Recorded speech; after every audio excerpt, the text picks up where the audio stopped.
Hey, what's up? Andrew Kramer here, and in this tutorial, we're going to create an ocean surface that's going to reflect our background. So, something like this.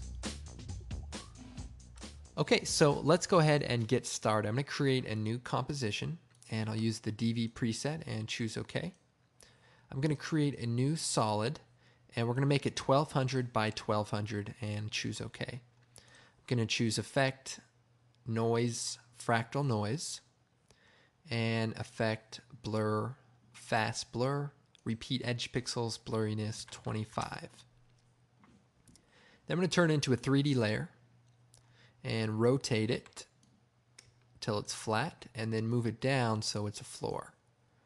Then I'm going to take our cloud image and drag it out, turn it into a 3D layer, and then we need to move it to the back. So if we push back on the Z space just till it runs into the back so it looks like a T, and if we go to the top view, we can adjust this to match up a little bit better.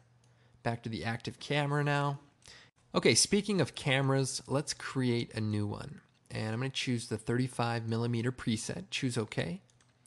And what we want to do is duplicate our cloud layer. So let's move it up till it lines up right with the bottom. And let's shut the bottom layer off and choose Edit, Duplicate, and move our second copy of the clouds down and then rotate it upside down.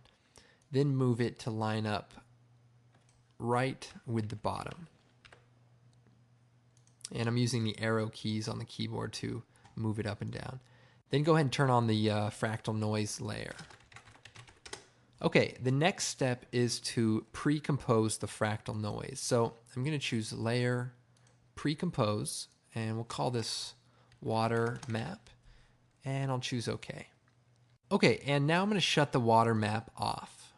So the next step is to create the watery refractive surface. So I'm going to create a new adjustment layer, choose Effect, Distort, Displacement Map. Then we'll use the displacement map of the water map. Then let's increase the amount of displacement happens. Okay, so that's looking pretty good, but let's take our cloud layer and position it one on top of the other, top,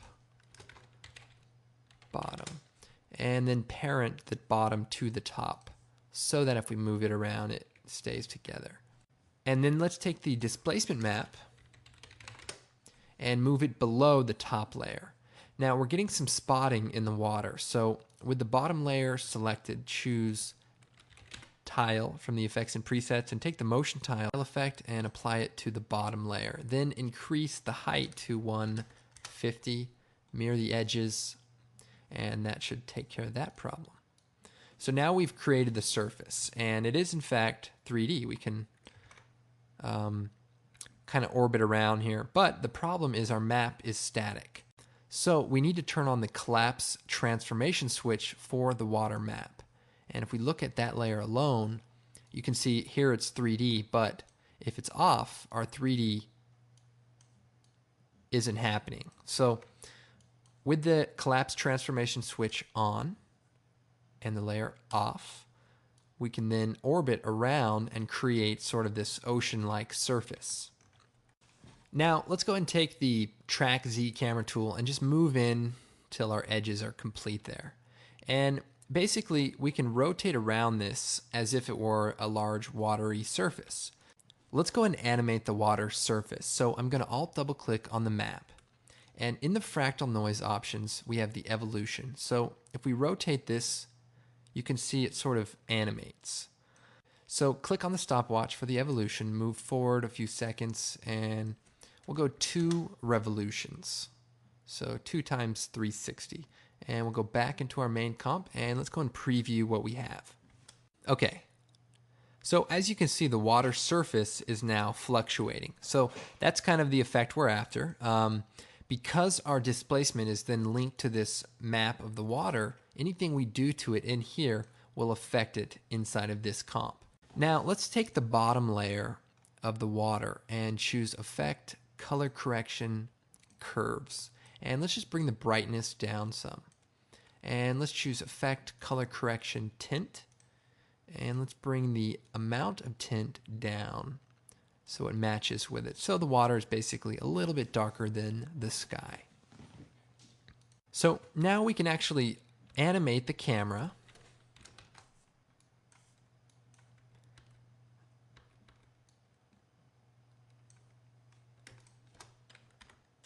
And let's play that back. So what we have is a camera move with the water fluctuating. So remember, this is all 3D, and just like in the previous tutorial, you can actually add video elements or logos and place it on the surface of the water with the reflection and create some very cool effects. Okay, well, I hope you enjoyed this tutorial. My name's Andrew Kramer, and you can check me out at videocopilot.net. Once again, thanks for watching, and I'll see you next time.